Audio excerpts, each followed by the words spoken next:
కరీంనగర్ జిల్లాలో మావోయిస్టు పార్టీకి చెందిన మాజీ నేత అదృశ్యం కలకలం రేపింది. జమ్మికుంటలో సాధారణ జీవనం సాగిస్తున్న సుధాకర్ను తెల్లవారుజామున గుర్తు తెలియని వ్యక్తులు ఎత్తుకెళ్లారు. దీంతో అతడిని పోలీసులు ఎత్తుకెళ్లారా లేక మావోయిస్టులా ఇంకా వేరే ఎవరైనా అయి ఉంటారా అని గందరగోళం నెలకొంది.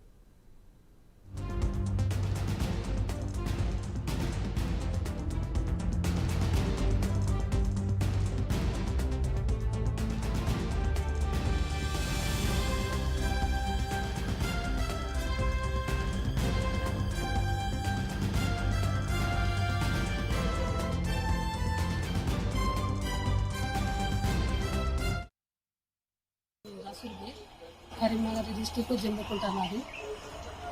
మా మామయ్య హుసేన్ అనే మా మామయ్య మాతోటే ఉంటాడు. అతనికి ఇప్పుడు 75 సంవత్సరాల దాకా ఉంటుంది.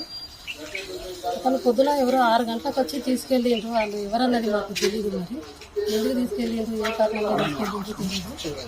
అతను ఫస్ట్లో సింగరేల్ జాబ్ చేసి దాంట్లోకి వెళ్ళి పార్టీలోకి వెళ్ళి మళ్ళీ హెల్త్ బాగా లేక జార్ఖండ్లో పట్టుబడి కేసు ఫైల్ అయి అది కేసులోకి వెళ్ళి బయటకు వచ్చేసిండు. 15 సంవత్సరాలు కూడా అవుతుంది.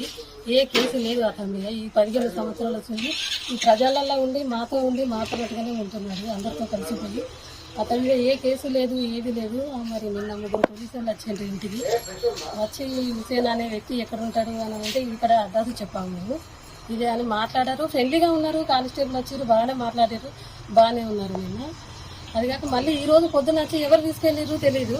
అందుకున్నాడు అసలు అది వేసి కూడా లేవలేదు. అతన్ని తీసుకెళ్ళేటప్పుడు ఇట్లా నన్ను తీసుకెళ్తున్నారు అమ్మ అని నాతో మాట్లాడి. రసూల్ది, కరీంనగర్ డిస్టిక్ జమ్మికుంట నాది.